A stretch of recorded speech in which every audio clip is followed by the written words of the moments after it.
You're looking at tomorrow, the people who will be running our unwieldy, complicated, fascinating planet, coping with challenges we already know about, and some we've never even thought of. These particular children are girls.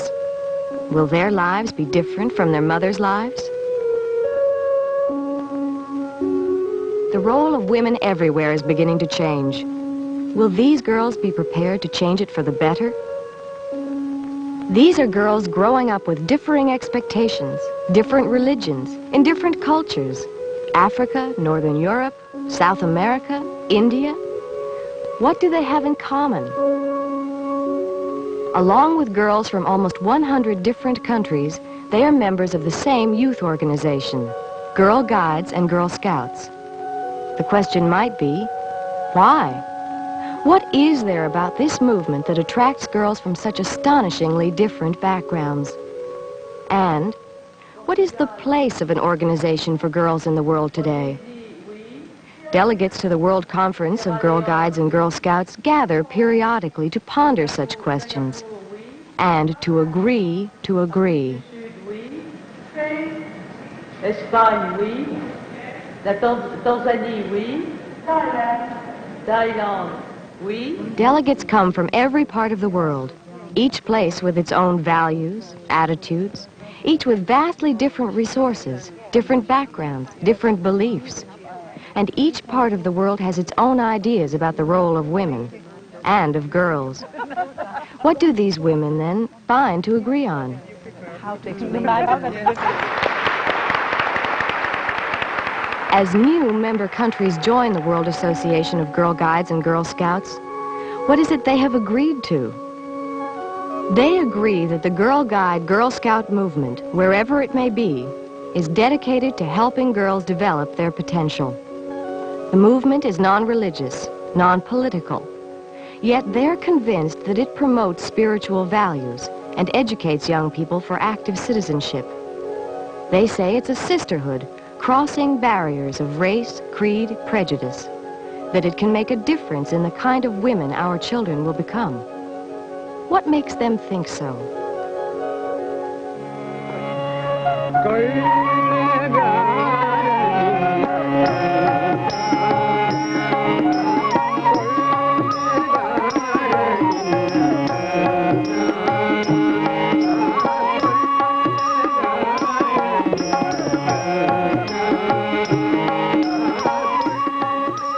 India.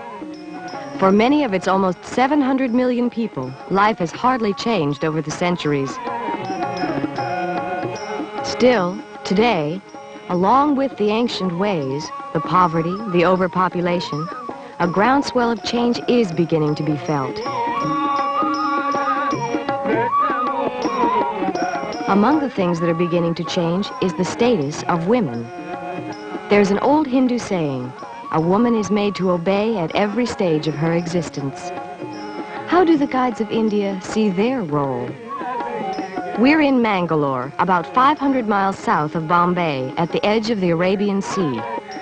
Fishermen live precariously by each day's catch. For the fishermen's wives, something new has entered their lives. They are discovering that even they might learn to read and write.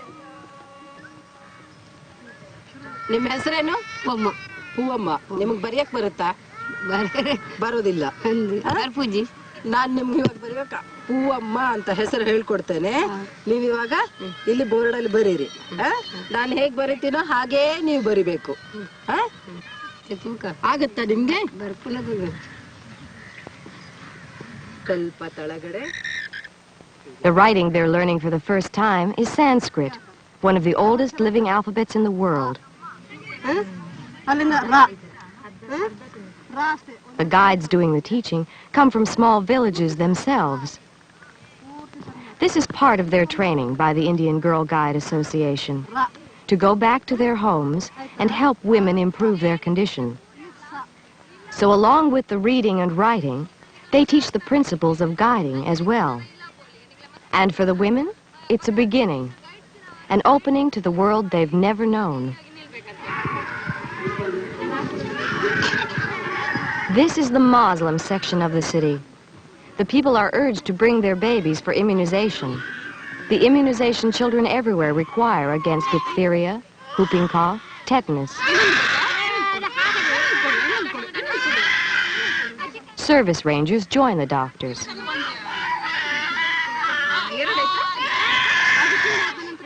There is need for someone to hold and comfort the babies. There are records to be kept of each shot for every child. The people of the quarter see and think about what it is possible for young women to do.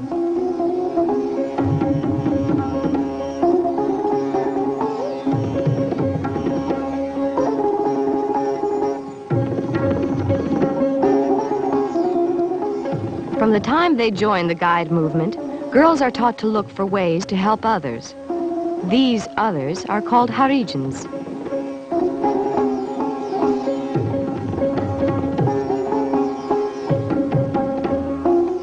Guides come often to this Harijan village. They get the mothers used to the idea of daily cleanliness, the use of soap. Traditionally, Harijans have the least education, the least opportunity, hold the least desirable jobs. But India is trying to change this tradition. So the guides come. To help, yes, but mainly to show the people they are not excluded. It might be called another kind of sisterhood.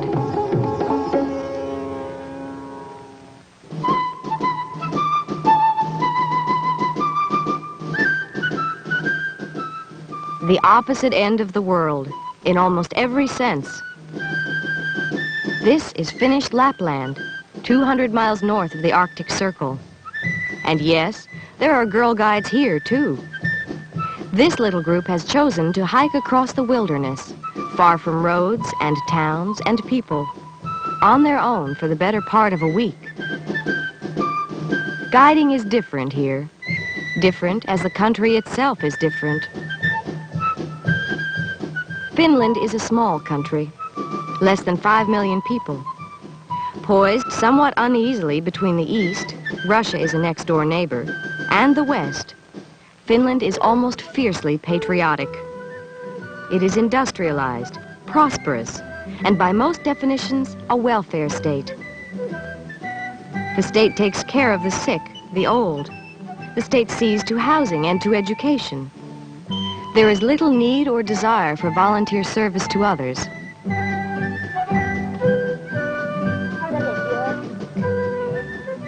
In a country like this, girl guiding meets other needs. Right from the earliest years, children learn how to handle themselves in the out of doors. Lingvaris. Och så finns det här blodrot. It might begin like this, becoming familiar with the natural world around them. Och mossa. Ja. Och vanngräs. Och barkbin. There are about 700 Sea Scouts here, camping at Lake Saimaa in eastern Finland, not far from the Russian border. Girls and boys often share activities. As one leader said, girls soon learn that boys are not automatically the leaders, and the boys learn that too.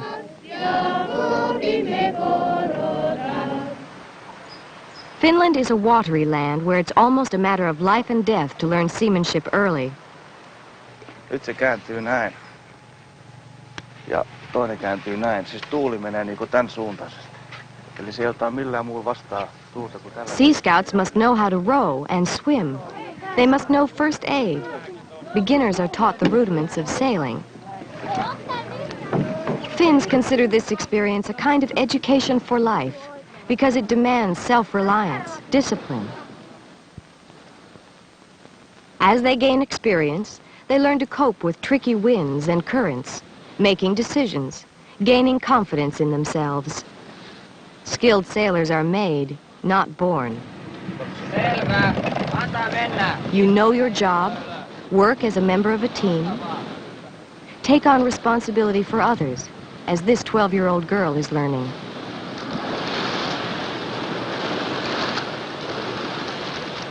It's a way of growing up in guiding and scouting in Finland.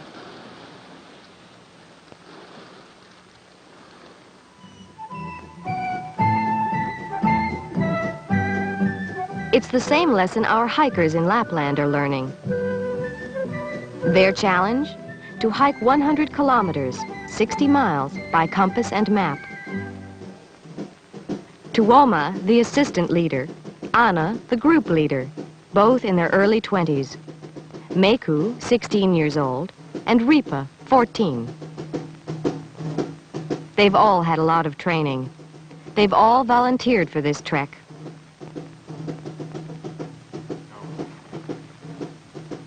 Six days and nights camping out in the cold, cooking their own meals. Oli se vain sama, että saatiin näin hyvää ilma kuitenkin. Satanut niin paljon. Joo. Parempi se joskus Ja näinkin. vähän vaihtelee näin sääteistä. All their supplies, their food and clothing are carried on their backs.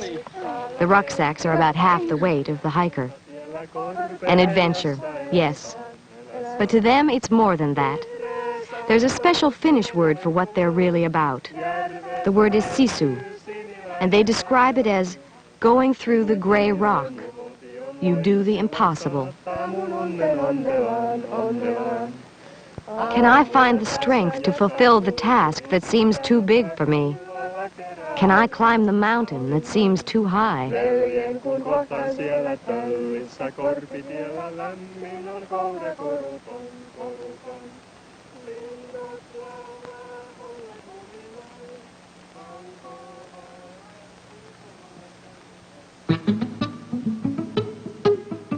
Asunción is the capital of Paraguay. Tucked in between Brazil, Argentina, and Bolivia, Paraguay is landlocked in the heart of South America. Although slightly larger than Finland, Paraguay has only about half the population. It is not industrialized. It is not a welfare state.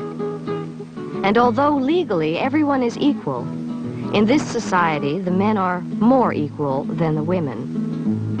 Yet there is change in the air here, too.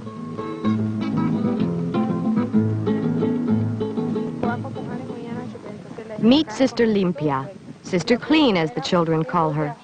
Social worker, sister of the Dominican order, secondary school teacher, graduate student in psychology, qualified chemist, and Girl Scout leader. What are her Girl Scouts doing? Inspecting children's heads for lice and treating them for skin diseases. Every week, these Girl Scouts set up a hygiene clinic to help their neighbors. Sister Limpia, once a Girl Scout herself, started this troop among girls in the Barrio Republicana, one of Asunción's worst slums. Some people appreciate the effort more than others. The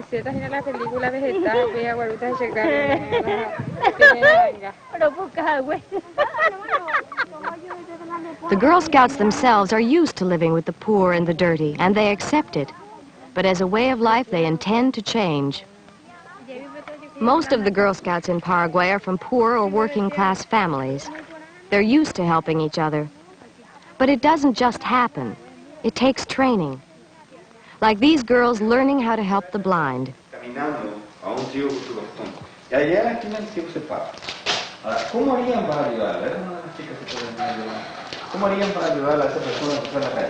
Yo le agarraría del brazo y le llevaría. Esa es la manera de ayudarlo a cruzar la calle. Y generalmente cuando sale uno así de paseo con una persona. Classes are held at Santa Lucia, the Asunción School for the Blind. The Girl Scouts help in several ways. The school has very little money, little way of providing the kind of experiences sighted children take for granted.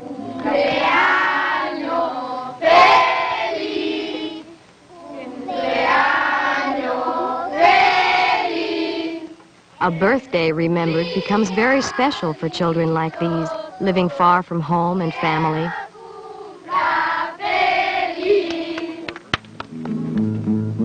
The zoo is a favorite place for trips together. What makes that sound? Is it feathered or furred?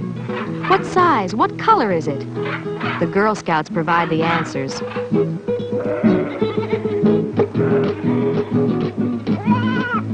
It's easier for younger children, it seems, to get along with handicapped children, and vice versa.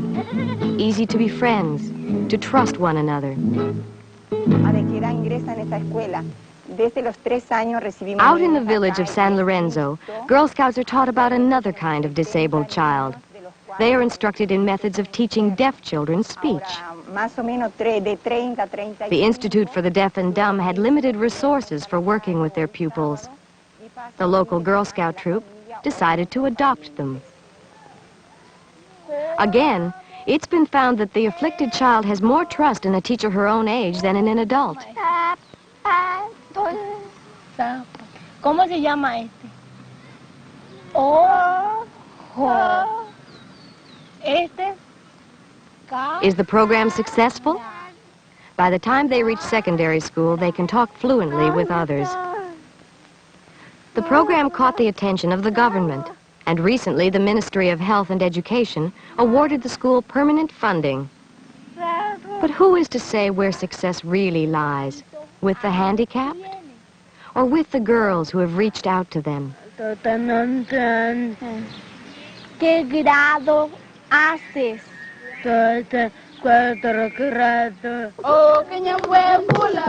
We're in West Africa, in Upper Volta, a small country, a democracy, and one of the poorest places in the world.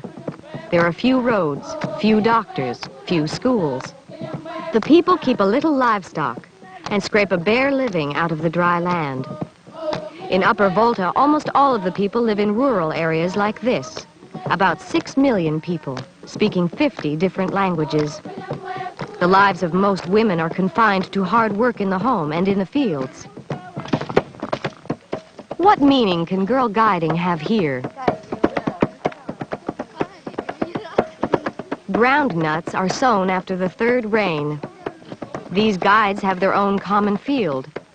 Some of them walked as much as 10 miles from their separate villages to join their guide sisters in the planting. Over the months, the girls meet 3 or 4 times to cultivate the crop. Ground nuts, sometimes called peanuts, can be sold. The greens will be saved for the cattle. Weaving earns money too. The sisters at the nearby mission provided the training. The girls themselves create the designs. As one girl learns, she teaches another.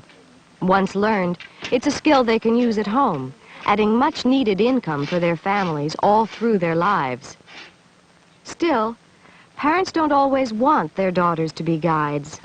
Mothers don't like to lose their services. But seeing guiding in action has changed many minds.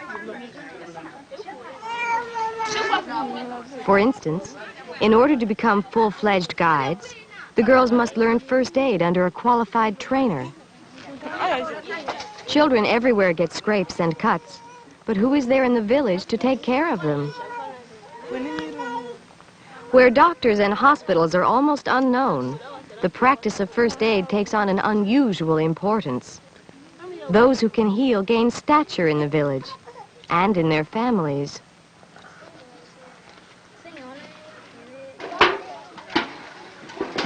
Girl Guides and Girl Scouts everywhere have a tradition of doing good deeds. Here, it's helping the overworked women of the village. For girls brought up to do what they're told to do, something new is happening. They're learning to take initiative, responsibility, and it changes their attitude towards themselves as people and as girls. As their leader said, they used to expect much of others. Now they expect it of themselves.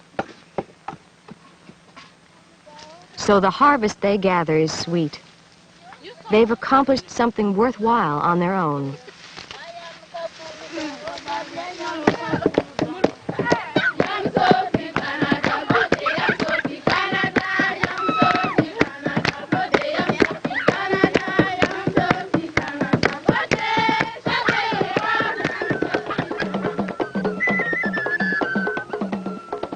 As the guides see themselves differently, so they see their own culture anew. The people are forgetting the old dances. The guides came up with the idea of preserving them.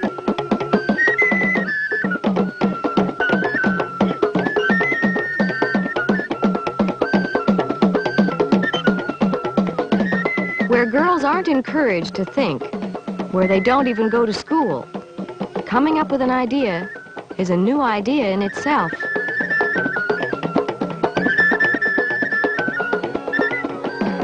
It's a worldwide sisterhood, they say, helping girls develop their potential, making a difference in the kind of women they will become. In a world of change, they offer a world of promise.